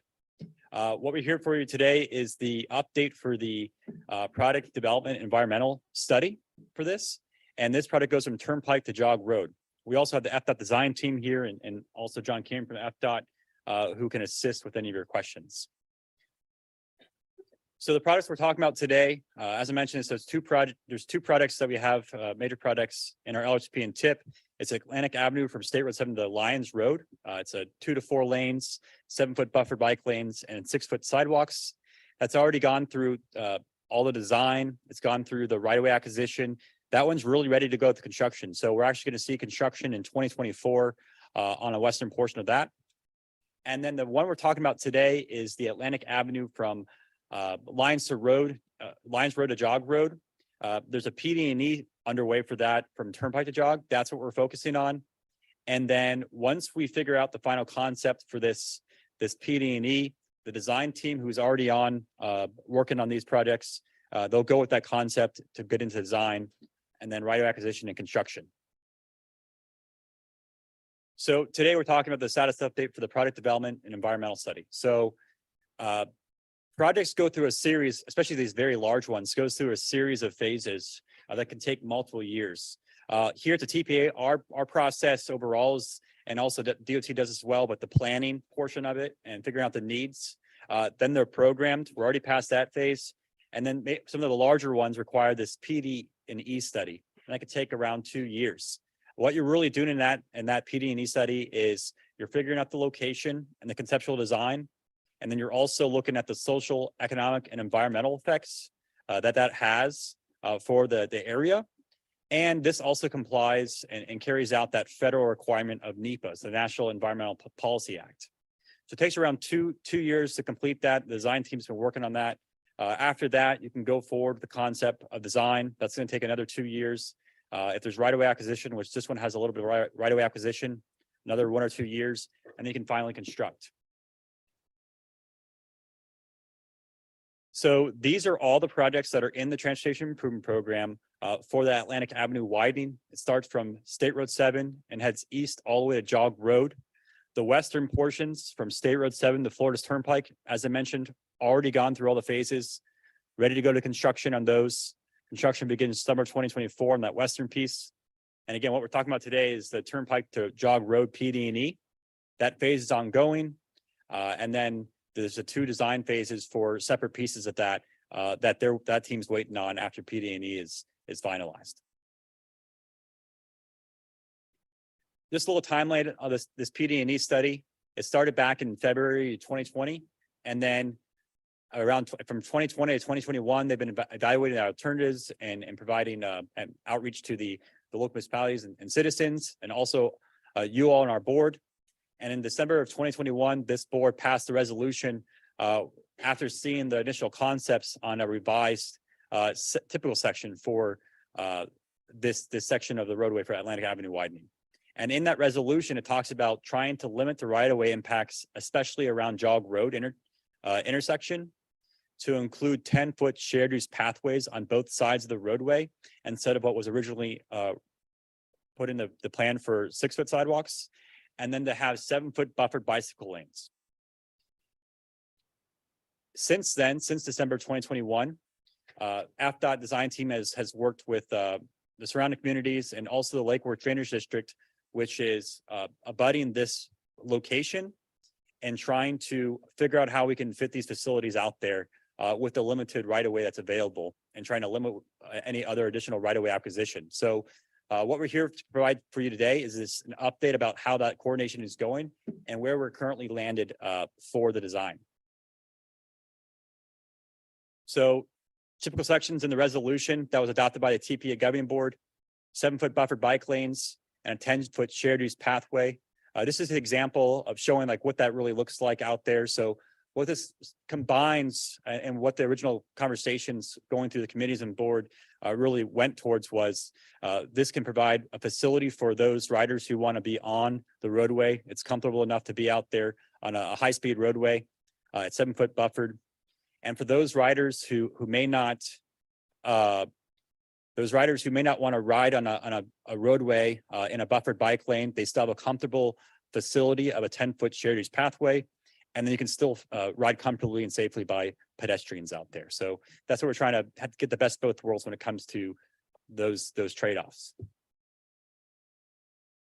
And so with that, this is the typical section about what that would look like. So you'll see on both sides, north and south, the 10-foot shared use pathway, and then you'll see the buffered bike lanes, and then the 6 lanes of travel. And then here's Cumberland Drive to Jog Road, same thing. There's no canal in this portion there. Same concept, 10-foot shared use pathways, 7-foot buffered bike lanes. So based on that typical section, FDOT has went out there and tried to figure out the design of that and how that would fit within the roadway corridor. And there are some constraints and there's some pinch points that I'm about to show you on a map about where those occur. And so there's a few pinch points. And the reason why we have these pinch points is, one, we're really close to the Lake Worth Drainage District, and they have width requirements when it comes to their maintenance. So there's already that constraint on that. There's significant cost increases if we were to try to take that additional property from Lake Worth Drainage District, because then you'd have additional property that would have to be taken on the other side of the canal. And that could impact various homes. So around 8 to 9 homes on the south side and multiple businesses could be impacted if we took additional right of way. So that's why we sort of have these constraints. And then along the corridor, wherever there's turn lanes, that's another place where you have to provide that width for the turn lanes. And so you'll get some pinch points as well for wherever those turn lanes are located. And in these pinch points, we're required to get down to shorter, a narrow width for some portions of the bike lane, and then also for the sidewalk. So on the screen, I'm providing this example of a 6-foot sidewalk next to a buffered bike lane, and then what an 8-foot pathway would look like in sort of that same setup. So those are sort of the pinch points we'll be seeing on the screen here in a second. So in the constrained areas, I know this is a lot to take in on the screen, but I'll start from left to right. So going west to east, starting over about where this PD&E starts at the turnpike. They're able to fit in the shared use pathway and the buffered bike lanes on both sides for a good portion of that. And then it goes down to an 8-foot pathway on the south side along the Lake Worth Drainage District Canal. And then you reach some pinch points around Hagen Ranch Road and Legends Way. There's the turn lanes on Hagen Ranch Road. So there's 700 feet of a space there. Of that segment is going to be a 6-foot sidewalk and a 5-foot bike lane. And on the south side for a turn lane in Legends Way, you're looking at about 300 feet of a 6-foot sidewalk. So that's that first major pinch point. Then it gets back up to mostly shared use pathways and sidewalk and buffered bike lanes. There's another small pinch point, 300 feet, Michelangelo Boulevard turn lane as well. And then they're able to go back to the full typical section. And then there's a potential pinch point on the northern side past Cumberland Drive, where FDOT is doing a noise wall study. So they're doing a noise study now, and that's gonna be considered for a noise wall. And if it has to have a noise wall in there, you're gonna see a pinch point of 8 feet. Without the noise wall, I believe they're able to probably fit 10 feet there. So in total, overall, we're able to fit the concept for the majority of the quarter, but there are all those pinch points and really the costs associated with trying to get more right away on that are very substantial. And so this is what FDOT was able to come back with for their design. So next steps. So we're here to just provide this update to you all about what it's looking like out there. We're able to fit those 10-foot shared use pathways and 7-foot buffer bike lanes, except for those pinch points, able to limit any major right-of-way acquisition. And then the next part of this process, which is also very important, is they're going back to Lake Worth Drainage District with this concept to get approval for them. And so that way they can move forward with their final concept and get done with this PD&E so that the design team can start working towards the full design. And we're looking to try to secure construction in an outer year, potentially 2029, hopefully earlier if we stay on pace for the production of this project. That's all I have. All right, I don't see any cards. I think it's so, maybe a card. Okay, go ahead, Commissioner Fox. Thank you so much for the presentation. I was just curious if you do public outreach with these kinds of projects for people that live in the area or, you know, neighbors. I don't know if there's anyone from Delray here, but I'm just curious how that works. Yes, a part of the process is a required public outreach. The design team probably has, they have been to the public with actually a public meeting in the past, but there's required components of outreach. I don't know if you Yeah, want- there's been a few meetings in this year for public outreach in the community. And we have our consultants John here. Scarlatos Yeah. is going to be able to speak on that. Thank you, Andrew. So yeah, we started with this project back in February 2020, as you mentioned, and we had a initial it was a kickoff newsletter that was sent out, and that is sent within 300 feet on both sides of the right of way along the corridor. And then we also held a alternatives public workshop that was in June of 2021, where we presented some of the concepts for the main line as well as intersection alternatives at Jog Road. So after this, once we have the final approval on a concept, we'll be moving forward to present it at a public hearing where, again, all the stakeholders that have been involved along the corridor, they'll still be notified for that, for final input on the project before it gets approved and goes to the design. Good question. Thank you. Any other questions? Oh, Mayor Koretsky. It's the first time I can recollect the term pinch points being used, and it makes a lot of sense. So I do appreciate that. What percent, because then you're trying to meet the standard by exception. There's a few areas. What percent is the pinch point area? So the pinch points that were where there was a 6-foot sidewalk shown, that is at the turn lanes at Legends Way and Michelangelo, and those are approximately, I'd say, 300 feet each, where there's going to be that 6 foot. And then there's also that one stretch, which is about 700 feet from Hagen Ranch, just to the east. Right. Thank you. Yep.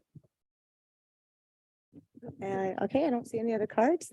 Our executive director has a Thank you. mention. Thank you for the presentation. We wanted to just circle back because just providing this update.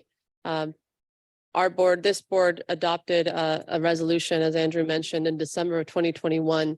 After the FDOT team had done alternatives analysis, had come up with a typical, this board and the TPA pushed for do everything possible to get to 10 feet on both sides and buffered bike lanes. The 10 feet is considered to us a separated facility for pedestrians and bicycles, but in addition, having the on-street bicycle lane. This project is contentious. It is in other people's right of way. It's in the Lake Worth, going into condemning Lake Worth district's right of way. So the consultant team, TPA staff, FDOT over the last year has been going back and forth with them because they're not happy about us going into their property. So trying to come to an agreement with them so that they can still have their clearance zones and operations. So there is constraints to this. We're dealing outside of FDOT's right away, but we wanted to give you that update that we've landed on what we think is the best, for the most part, what we wanted, but there are those pinch points. So that's kind of the update. And then moving forward is the DOT team going back to the Lake Worth Drainage District to get an agreement so that we can actually move forward and secure funding in the outer year for this. So just kind of an update on the request and where we landed over this last year. All right, and I meant to ask, do we have any public comments? There were no public. All right, comments. sorry about that. Thank you. Thank you, sir. All Thank right. you. And no further questions. I have to say, I do love that life cycle of a project. That's always my favorite thing to see because it really shows you how long it takes for everything to happen. Delighted to invite Palm Tran to present on our transit asset management plan. Hello, sir. Good morning, Madam Chair, members of the Transportation Planning Agency. My name is Clinton Forbes. I'm the Executive Director of Palm Tran. So today we would like to present to you our 2022 Transit Asset Management Plan update as required by the Federal Transit Administration. It's a very brief presentation for what is a very voluminous document and a very involved process. We have Christian Londano, the Director of Support Services, that will present the plan to you. We're also joined by Sandy Amores. He is the Senior Vice President of WSP, the Southeastern, in the Southeastern United States. They helped us prepare this plan. But before I call Christian, I do have an update. I would like to briefly report that Palm Tran recently experienced its highest increase in monthly ridership year over year since COVID of 24.5% when you compare January 2022 and January 2023. In whole numbers, essentially in January 2022, we had 575,000 boardings, plus or minus. And in January 2023, just this last month, 716,000 boardings. So we are definitely on the right trajectory. Can I interrupt you and say with- congratulations after all the reports during COVID and Oh, everything? yes, That's it's extraordinary to been- hear. It's been Thank you. challenging. So we're pleased with, the trajectory we're on with, bringing back people to the transit system post-COVID. So with that, Madam Chair, I'd like to introduce Christian Londano to give you the presentation.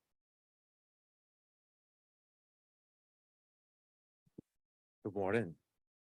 Madam Chair, Director Nielsen and board members, good morning. Christian Londano for the record, Director of Support Services for Palm Tran. And I'll be presenting to you this morning an update on our TAM plan that was approved in 2018, our Transit Asset Management Plan. So 128 million. That's the amount that it will cost to replace all of our assets, rolling stock and equipment. That's our vehicles that we use to provide service, as well as the vehicles that we have for support. So it was actually 469 revenue vehicles, 125 non-revenue vehicles, and 9 facilities that we operate out of. So in essence, this plan is a federal requirement that once our transit agency or all transit agencies in the United States to ensure that those assets that are critical to provide our mission of providing access to opportunity for everyone safely, efficiently, and courteously are in what they refer as SGR, or a state of good repair. So we're giving you all these federal dollars to maintain our assets. We want to make sure that you're taking care of them. So that's in essence what this plan is. So the development of the TAM plan is led by a team that includes our executive director, administrative services division, support services divisions, operation division, and performance management at Palm Tran. The TAM development is supported by the planning division and information technology in our organization. And this plan is this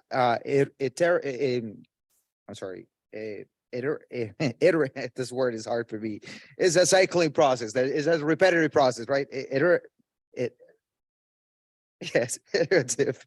I'm sorry, I stuck with that word. But pretty much what we do every time that we do an update is we take a look at our assets. We have our list of our assets and we see what are the needs, which ones need replacement, which ones are good working conditions. And then we lay out the plan to make sure that we replace those that are in need of replacement. And then when we do the update, we take a look at the progress that we did from the last plan. And then we reprioritize the next ones for the next plan. So here on the screen is a picture of what we've done since 2018. Some of our major accomplishments. Well, the first one in your top left is the new headquarters at South County facility. I know some of you have visited this facility. What this allowed us to do was to expand our square footage for administrative offices, as well as more parking space for more buses.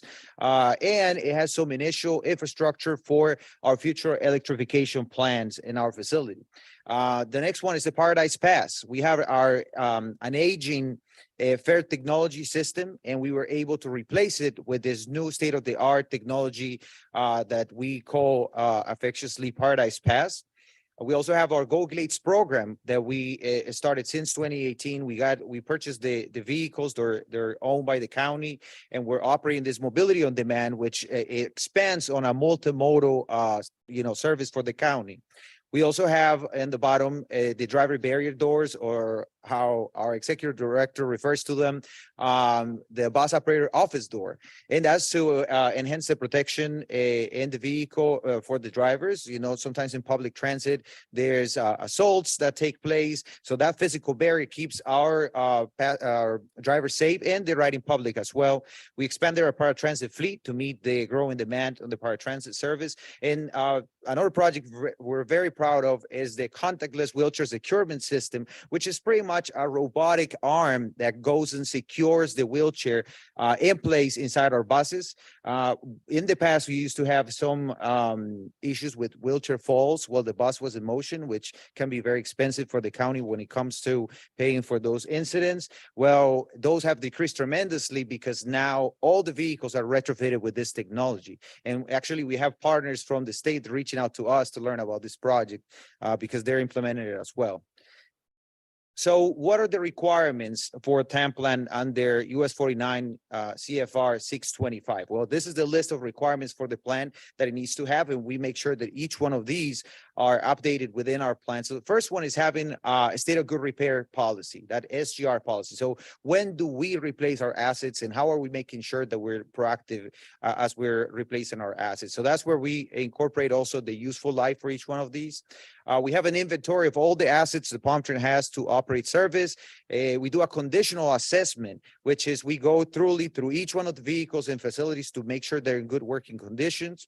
And then we use that for investment prioritization. So how much money are we going to need in the future years to be able to maintain a state of good repairs within our assets? So that's part of the components of this plan. And then we identify key implementation activities for the next 4 years to, again, guarantee a state of good repair in our assets.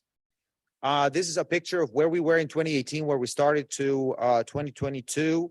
This last year when we did the update. Just to explain quickly this chart that you see in front of you, and we're going to start with the two large bar charts on the left. That's our rolling stock, or our vehicles that we use for operating service. And then you're going to see in 2018, the gap between the magenta line and the blue line, the dotted lines. So that's the gap in between of the current state at that point and where we need it to be considered in a state of good repair across all assets. So now you see in 2022, that gap is much smaller because we're being more proactive towards replacing our vehicles and then enhancing our facilities. Like the South County facility was a little bit deficient before we started the rehabilitation project. And now that after we reopen it, brand new facility, LEED certified, then that's not a concern anymore. So that's pretty much the progress that we made. Looking into the current fiscal year 2023, these are the targets that we have in terms of replacement of assets that are reaching that useful life. So we have 24 fixed route buses, 54 cutaway vehicles for the paratransit operation, 15 minivans, 9 automobiles that we use for doing reliefs when the drivers are switching, who's driving the bus during service, right? And then we have 1 truck and 0 facilities that are being replaced for this year. So those are the targets, again, that will get us in state of good repair. And this slide is the projection in terms of investment that we're going to need to maintain a state of good repair across our different asset categories. And again, this is just to maintain a state of good repair on what we have. It's not related to expansion or any new projects that we might endeavor. This is just the funding needs for maintaining state of good repair on what we have. And then that's rolling stock for both our fixed route and our paratransit service, as well as our 9 facilities, as I mentioned before. And lastly, I want to just conclude our presentation saying that this is a continuous improvement process. The idea is that it's data-driven, that we're constantly assessing the conditions of each one of those assets, and then taking a look also our funding and the projection for funding. So when we come to, local initiatives or the different funding mechanisms that we have to make sure that we are able to replace these assets, then we're, making decisions that are data-driven. And also the premise is that you don't necessarily have to replace the assets right when they meet the useful life, because you're also assessing the working conditions. So for an example, we have some buses that we might retire, like a bus series, let's say 2014. that we might replace faster than the 2013, because after we go through an assessment and the technicians look at the buses, certain series might be deteriorating faster than the other series. So we just don't go, year by year necessarily, but we're actually making an assessment of the vehicles to make a data driven decision. So that's the end of my presentation. Again, my contact information on the screen and is in your package. If you have any questions, I think we might have a couple minutes for questions. So I'll take the first question if you I have any. appreciate it. Do we have any public comment? No, Madam Chair. All right, thank you. Any questions? I see Commissioner Woodward has a question. Hi, not so much a question. I did get to take a tour with Palm Tran. They brought my chariot and we had the coupe suit was driving. And I just would like to say congratulations. You guys are doing a fantastic job. And I encourage anyone, I'm sure they'd be happy to do a tour for anyone and encourage our constituents. It's safe, it's very clean and very efficient. So I just wanted to say congratulations. All right, anyone else? Say, thank you so much for the presentation, and we're excited for our mobile tour, and again, encourage everyone to join us. And I know you mentioned it right to me on the side before the meeting, there might be other opportunities too, potentially testing out or riding the electric buses that are coming that the TPA has helped fund. And we've been talking about some other mobile tours too, potentially going out to the Glades, seeing the on-demand service there. So we're excited to continue the partnership, and I'm so excited to hear that the ridership is growing so much. So congratulations. Good Thank job. you. No, we always appreciate how data driven you are, and it's always nice to hear about the extras that are going on. So hopefully anyone who missed that will go back and watch this on video. Thank you so much for coming and sitting through the meeting as well. You're welcome. Thank you. All right. So our next presentation is Florida Bicycle Month. We have our own Valentina Facus from our TPA Pedestrian and Bike Coordinator here. Thank you, Madam Chair, and good morning, everyone. My name is Valentina Facus. I'm the pedestrian bicycle coordinator here for the Palm Beach TPA. And for today's presentation, I'll be giving you all a brief overview of some of the activities and events that we'll be having here on the TPA side of things, as well as some ways of how you can all get involved. So to serve as a quick refresher to you all, Florida Bicycle Month is really an opportunity to showcase some of the many benefits of using a bike, educating the public on the many bicycle state laws that we have. And as transportation professionals, for us, an opportunity to highlight the many best practices that we can use when it comes to designing designated and protected bicycle facilities. So here are the four. Okay, here are the four different ways how you can all get involved. As you may or may not know, the TPA actually adopts a proclamation every single year and encourages all municipalities and agencies to do the same. We have upcoming some activities and events. Our first activities, we will be hosting a webinar on safe bicycling. We will also be having our Complete Streets workshop, very exciting, and our annual TPA group bike ride.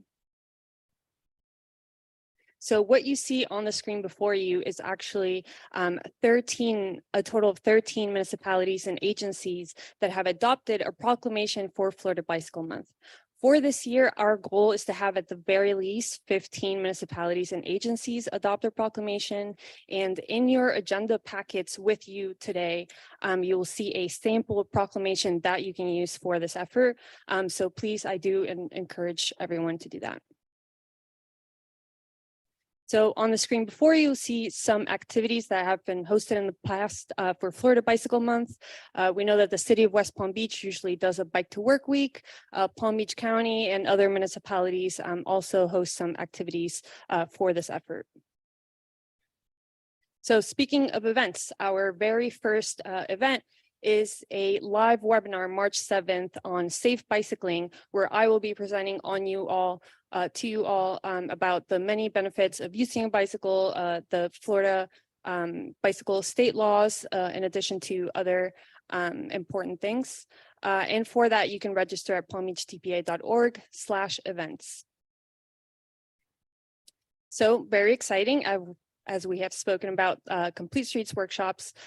We will be hosting a workshop for this March 24th, where we will have the opportunity for you all to attend and get a feel and learn more about what Complete Streets really is, how you can adopt a Complete Streets policy within your jurisdiction, and provide some guidance on how you can use our newly updated Complete Streets design guidelines.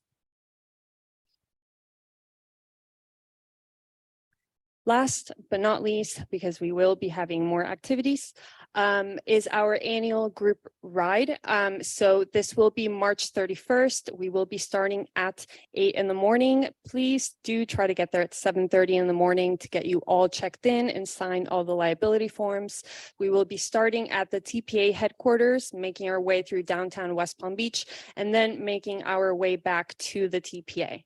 It's an approximate 30 to 45 minute bike ride, so please block your calendars accordingly. And for that, you can register at palmbeachtpa.org/events. And that concludes my presentation. Can take any questions at this time. Do we have any public comments? No, Madam Chair. Okay, I have questions. So when you do the webinar, that will be available on the YouTube channel or videos afterwards for anyone who can't make it, just in case someone's not free at that time, correct? Correct. Okay, and I think one of the things that'll be really great about that is an update on the laws, because they did change a couple years ago, and even still, a couple folks certainly don't know about them, especially cyclists and roadway users. So thank you so much for doing that. We're really excited about everything coming up. So everyone sign up.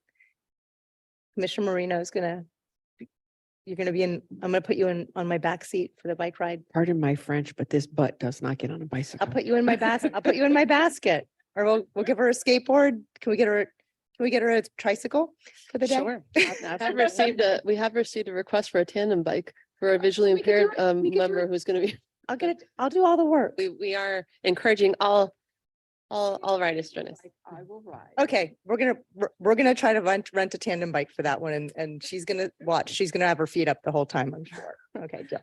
Thank you so much for that update. We Thank you, Madam appreciate it. Chair. Thank you. All right. So are there any other partner agencies that wish to provide an update today? And all of you, thank you for sitting for the entire meeting. We appreciate it. I will say for anyone who is curious about what's happening with Brightline, they did a wonderful presentation here in December. So if you go back to our meeting recording, it's at about 2 hours and 8 minutes in. And the presentation was about all of the supplemental safety measures, the testing that's going on. And be sure to share and sign up for the digital rail safety pledge and share that with your residents. Please share it on your social media, share it as much as possible so that people realize not only is the train going both ways, but it's going quickly and it's coming through. Thank you. All right, so we're going to move on to our administrative items. These administrative items are provided as information only to the board. There are no staff presentations of these items unless requested by a board member. Are there any public comments? No, Madam Chair. Okay, would any board members like additional information before the administrative items on the agenda, which are the routine TPA reports, our quarterly fiscal travel reports? Please note, our next meeting is March 16th of 2023, right before St. Patrick's Day. So you don't need to wear green, but please be here and try to stay for all the updates if you could. And with that, we are adjourned. Thank you. Probably won't be.